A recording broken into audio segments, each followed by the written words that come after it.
খেলবো কিনা আমি তো বললামই আমি সালমান খানের টিমে খেলবো। আমাকে শিহাব শাহিন ভাই কলও করেছিল ওনার টিমে খেলার জন্য। যে ফর্মেই খেলি ওটার জন্য প্রপারলি খেলতে পারি। ছক্কা কয়টা মারবো এটা বলতে পারছি না। I was not physically fit. 12 ঘন্টা কাজ করে অনেক কষ্ট হয়। আমি চাই এই শিফট ওয়াইজ ইয়েটা হোক, ওইভাবে আমাদের পেমেন্টটা ওইভাবে করে করা হবে। কিন্তু আর্টিস্টদের কোনো শিফট হিসাব এখনো পর্যন্ত ইন্ডাস্ট্রিতে নাই। সবাই খুব অন টাইম সেটে যায়। আমরা টাইমলি গেলেও অনেক সময় টাইমলি শুরু করতে পারি না। প্র্যাকটিস তো আজকেও করবো। তো আমি অংশুভাই টিমে আছি এখন পর্যন্ত। যাই না, গতবার তো আমি পার্টিসিপেট করতে পারিনি, এই বছর করছি। কারণ গত বছর I was not physically fit. তো আমার গতবার যখন আমি ফেসবুকে দেখছিলাম যে সবাই খেলছে, আমার খুব মন চাচ্ছিল খেলার জন্য। আমাকে শিহাব শাহিন ভাই কলও করেছিল ওনার টিমে খেলার জন্য, বাট সামহাউ আর করা হয়নি। তো তারপর আমার মনে হচ্ছে যে না, নেক্সট ইয়ার যখন হবে আমি ডেফিনেটলি আম গোনা পার্টিসিপেট। তো ইয়া আমার তো ইচ্ছা আছে মানে ঠিকঠাক মতো সুন্দর মতো খেলার। আমি যেই ফর্মেই খেলি ওটার জন্য প্রপারলি খেলতে পারি। So I will try my best. ছক্কা কয়টা মারবো এটা বলতে পারছি না। ওরে আমি বলই করতেই চাই না সবগুলা সবগুলা। আমার কাছে মাশরাফি বিন মুর্তজা উনি আমার পছন্দের প্লেয়ার ছিলেন। আমার পছন্দের প্লেয়ার তামিম ইকবাল, তারপর হচ্ছে সাকিব আল হাসান। আমি সালমান খানের ফ্যান। তার দিকে তাকিয়ে থাকবো কিনা আমি জানি না, বকা দিতে পারে আমাকে। উনি একটু থাকে না, কেমন যেন একটু ভয় লাগে। সাকিব খানের টিমে খেলবো কিনা আমি তো বললামই আমি সালমান খানের টিমে খেলবো। বাংলাদেশের টিমের হয়ে খেলবো।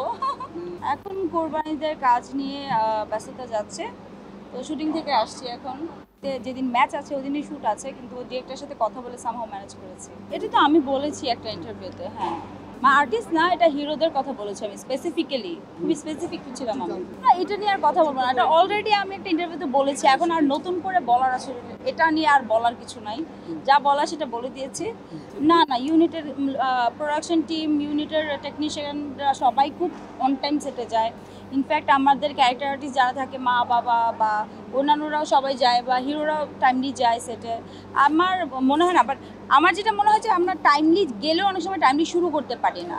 এটা হয় যে ডিরেক্টরিয়াল টিমের একটা ফ্লজ আছে। আমি যেটা গত 2 দিনেও এটা ফেস করেছি, যে আমরা অন টাইম সেটে গেছি কিন্তু অন টাইম কাজটা শেষ হয় নাই। যেমন আমার শুটিং শেষ হয়েছে রাতের প্রথম দিন 3টায়, তারপরের দিন 2:30 বাজে।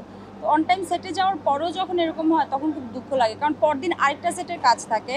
আলটিমেটলি কী হয়, আপনি যদি 3টায় বাসায় যান, মানে 3টায় প্যাক আপ হলে আপনার আমার বাসা যেহেতু উত্তরায় না, দূরে, তো বাসায় যেতে যেতে অনেক লেট হয়ে যায়। ওখানে বাসায় যাব, মেকআপ তুলবো, খাবো, আবার কস্টিউম গুছাবো, ঘুমাবোটা কখন, আবার পরদিন অন টাইম যদি কল টাইম থাকে 9টায়, কীভাবে 9টায় আমি যাব? সো ঘুমটা তো হচ্ছে না, আমাকে ঘুমিয়ে যেতে হবে যে কোনোভাবে হোক। আমি যদি 9টা পর্যন্ত ঘুমাই, উঠে আমার রেডি হয়ে সেটে যেতে 12টা বেজে যায়। তো আমাকে এখানে আসলে কিভাবে আপনি ব্লেম দিবেন বলেন? আমার তো আসলে কিছু বলার নাই। দেখেন, আমরা 8 ঘন্টা শিফটিংয়ে, আমাদের যেহেতু আর্টিস্টদের কিন্তু কোনো ইয়ে নাই, আমাদের টেকনিক্যাল টিমের আছে শিফট হিসাব, কিন্তু আর্টিস্টদের কোনো শিফট হিসাব এখনো পর্যন্ত ইন্ডাস্ট্রিতে নাই। আমি চাই এই শিফট ওয়াইজ ইয়েটা হোক, তাহলে কী হবে যে আমরা ওইটা চিন্তা করে কাজ করবো যে আচ্ছা 1 শিফট 2 শিফট করলাম, ওইভাবে আমাদের পেমেন্টটা ওইভাবে করে করা হবে। তো আমিও চাই যে 12 ঘন্টা কাজ করে অনেক কষ্ট হয় ভাইয়া, যত যাই হোক এটা অনেক কষ্ট হয়।